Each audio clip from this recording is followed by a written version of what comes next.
नमस्कार दोस्तों, मेरा नाम हुजूल और आप देख रहे हैं माई पाठशाला। 4 अक्टूबर को क्या कुछ बड़ा होने वाला है? 4 अक्टूबर को ऐसा क्या होने वाला है? क्यों 4 अक्टूबर का डेट सेव कराया जा रहा है? क्यों 4 अक्टूबर के डेट को लेके हर टेलीग्राम ग्रुप में एक मैसेज कन्वे किया जा रहा है कि 4 अक्टूबर का डेट आप सेव रखिए, 4 अक्टूबर को हम कुछ करने वाले हैं। तो 4 अक्टूबर को ऐसा क्या होने वाला है? 4 अक्टूबर के डेट के विषय में बात करेंगे, उसके पहले कुछ जानकारियाँ और सामने आई हैं जिन जानकारियों को आपके बीच में मैं साझा करना चाहूँगा। मेरे पास एक बच्चे ने जो है स्क्रीनशॉट भेजा है पूरा डेटा एनालाइज करके। ये कुछ डेटा है, इस डेटा को पढ़ना समझना बहुत ज़रूरी है। 10वीं लेवल पर जो फेज़ 13 में एसएससी ने क्वेश्चंस को मान लिया है कि इन क्वेश्चंस में एरर है। ये शिफ्ट वाइज कुछ ऐसे हैं: 24 तारीख, 25 तारीख, 26, 28, 29, 30, 31, 1 अगस्त का सेकंड और 1 अगस्त का थर्ड शिफ्ट। ऐसे टोटल मिलाकर अगर आप देखोगे तो रीजनिंग में 30 क्वेश्चन और शिफ्ट वाइज ये डिटेल है। आप चाहो तो इसे स्क्रीनशॉट ले सकते हो। पार्ट बी में अगर मैं जीएस की बात करूँ 8 क्वेश्चन है, शिफ्ट वाइज डिटेल है। और अगर मैथ्स की बात करें तो 8 क्वेश्चन है और इंग्लिश में बात करें तो 1 क्वेश्चन है। टोटल 47 क्वेश्चन ऐसे हैं जो चैलेंज के लिए लिए गए हैं।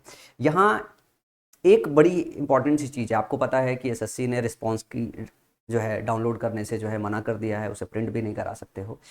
पहले क्या होता था, पहले क्वेश्चन आता था, पहले बच्चा उस क्वेश्चन को शिक्षक के साथ अपने डिस्कस कर लेता था, पूछ लेता था, सर वेरीफाई कर दो कि ये क्वेश्चन सही है या गलत है। उसके बाद चैलेंज करना है तो कर ले, तो शिक्षक उसे पढ़ के देख के समझ के बच्चे को बता देता था कि हाँ बच्चा रिप्रेजेंटेशन डाल दो। अभी इस बार क्या हुआ है कि उन्होंने उस क्वेश्चन को अपने दोस्तों के साथ, शिक्षकों के साथ साझा करने से मना कर दिया है। तो बच्चे को अगर सही क्वेश्चन में भी अगर उसे डाउट होगा तो भी वो रिप्रेजेंटेशन डाल देगा, क्योंकि फिर बोलेगा कि ठीक है कोई बात नहीं, 50 रुपये चले जाए तो चले जाए। अभी चेयरमैन साहब ने ये कहा कि हम 100 रुपये से रिप्रेजेंटेशन की फीस 50 रुपये कर रहे हैं, लेकिन उन्होंने इस सिस्टम को इस तरीके से लॉक किया है कि अब वो 50 की जगह एक बच्चा जो है, मतलब 100 रुपये की जगह वो 500 रुपये खर्च करेगा। वैसे ही इतने सारे क्वेश्चन उन्होंने खुद ले लिए और बहुत सारे क्वेश्चन में बच्चों को खुद ही डाउट होगा।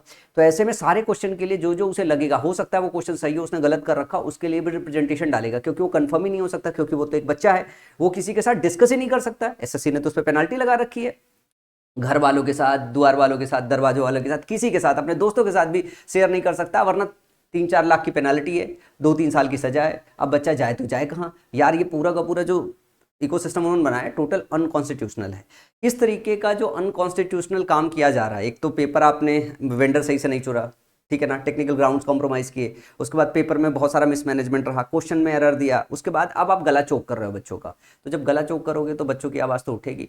अब आप ध्यान से देखो, शिक्षकों की आवाज़ भी अब उठ रही है। पिछले 3-4 दिनों में आपने देखा होगा लगभग सारे शिक्षकों ने वीडियो बना लिया और अपनी सॉलिडरिटी जाहिर की है कि हम बच्चों के साथ हैं, जिस भी तरीके से उनके साथ रहना पड़ेगा उस तरीके से साथ है। कल राकेश यादव सर की वीडियो आ गई, उन्होंने भी बोला कि तन मन धन से वो साथ हैं। आप, मैंने परसों अपील किया था कि सर आप आओ। अभी आप ध्यान से देखो कि सारे के सारे शिक्षक आपके साथ हैं। ऐसे में अगर बच्चों को देखोगे तो बच्चे जो है इस टाइम पे 4 अक्टूबर का डेट सेव करा रहे हैं। 4 अक्टूबर का डेट क्यों सेव करा रहे हैं, क्या करना चाहते हैं?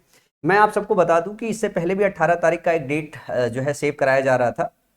और 18 तारीख के डेट को लेके भी बच्चे बोल रहे थे कि वो प्रोटेस्ट करेंगे, आंदोलन करेंगे। तो उस टाइम में बच्चों को मैंने समझाया था कि जो लास्ट टाइम पे प्रोटेस्ट हुआ था, जो खराब हो गया था, इस बार ज़्यादा बड़े स्तर पर उसकी परमिशन ली जा रही है। और मैंने स्टूडेंट यूनियन के ग्रुप में एक कॉपी भी डाली थी, और इस कॉपी में जो है 10 तारीख से लेकर 16 तारीख तक की डेट ली जा रही है, जिसमें डे एंड नाइट पूरा फुल टाइम प्रोटेस्ट करने की परमिशन ली जा रही है। और ये पूरा का पूरा जो है सिर्फ एसएससी के बच्चों के साथ हुए इश्यूज़ को लेकर चर्चा होने वाली है, प्रोटेस्ट होने वाली है।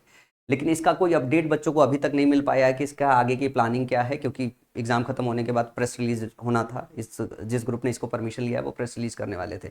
मेरा अभी भी डिस्कशन हुआ है तो लोग बोल रहे हैं कि वो मतलब अभी प्रेस कॉन्फ्रेंस करेंगे इस विषय में कि इसके लिए क्या करेंगे। अभी तक बच्चों के पास डेट नहीं आई हुई है, तो बच्चे अंदर से अब वो जो शांति है वो उनके अंदर से थोड़ी भंग हो रही है।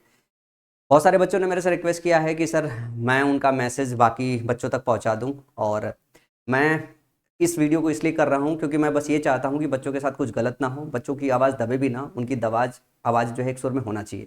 लेकिन हम शिक्षक होने के नाते हमें ये भी देखना है कि हमें कोई इलीगल काम नहीं करना है, हमें कोई मतलब कानून का उल्लंघन नहीं करना है। हमारे पास जो कॉन्स्टिट्यूशनल राइट्स है उन राइट्स का हम इस्तेमाल कर सकते हैं। हम पीसफुल गैदरिंग कर सकते हैं। पीसफुल गैदरिंग या प्रोटेस्ट के लिए आपको परमिशन लेनी पड़ती है। दिल्ली जैसी जगहों पे आपको रामलीला मैदान में या जंतर मंतर पे परमिशन लेनी पड़ती है। अभी 4 तारीख का जो डेट है वो इसलिए सेव कराया जा रहा है कि 4 तारीख के डेट के लिए एक वीडियो आई है यूट्यूब पे, जिसपे हो रही है save the date 4 October 2025 candidate meetup to discuss issues SSC CGL scam 2025 analysis. ठीक है ना। अब यहाँ 4 अक्टूबर और जगह का नाम है Mukherjee Nagar, Batra cinema complex, 9 AM, peaceful student gathering regarding SSC issues. आप बच्चा मुझे नीचे एक बात ये बताओ, क्योंकि भी 4 तारीख में डेट है, क्योंकि आज 30 तारीख है, 4 तारीख में डेट है, क्या आपको लगता है कि ये जो पहल है ये सही है? क्या ये करना चाहिए? क्या 4 अक्टूबर को पीसफुल गैदरिंग करना चाहिए? आप में से कितने बच्चे ऐसे हो जो इस तरीके की पीसफुल गैदरिंग में पार्टिसिपेट करना चाहते हो? तो नीचे मुझे कमेंट सेक्शन में लिख के बताइएगा। इस वीडियो को साझा भी कीजिएगा बाकी बच्चों के साथ, ताकि वो इस बात को समझ पाए कि उन्हें इस बात को समझना है कि अगर 4 तारीख को अगर वो गैदर हो रहे हैं, पीसफुल गैदर हो रहे हैं, स्पेशली बत्रा सिनेमा पे जो है, मुखर्जी नगर में जो बत्रा सिनेमा कॉम्प्लेक्स है उस पर अगर गैदर हो रहे हैं, तो वो इस बात का ध्यान रखे कि ये गैदरिंग आपकी पीसफुल होनी चाहिए और ये अवेयरनेस पूरी तरीके से फैला होना चाहिए। और इस बाकी सारे शिक्षकों को इस विषय में जानकारी होनी चाहिए, बाकी सारी जनरल पब्लिक को भी जानकारी होना चाहिए कि अगर बच्चे कोई मतलब जो अताहत है वो किसी की नहीं सुन रहे, ना हमारी सुन रहे हैं, ना किसी शिक्षक की सुन रहे हैं। उनको ऐसा लग रहा है कि जो लीगल लड़ाई है, जब हम बैटल करने जा रहे हैं हाई कोर्ट में या सुप्रीम कोर्ट में, तो हम शायद वहाँ पे जीत जाए, लेकिन वहाँ पे जो जीत आती है वो 6 महीने, 8 महीने, 10 महीने, 12 महीने या 1 साल के बाद या 2 साल के बाद आती है। तो एक स्टेटमेंट होता है ना, justice delayed is justice denied, मतलब अगर वो देरी से मिल रहा है तो वो तो जस्टिस डिनाइड ही हो गया। अभी बच्चे का 1 साल, 1.5 साल, 2 साल का कैरियर खराब हो सकता है। इतना सारा मिसमैनेजमेंट में एसएससी में कि पूछो मत। एक और मैं आपको देता हूँ, एक अखबार की कटिंग आई है, मैं उसको भी देता हूँ अभी।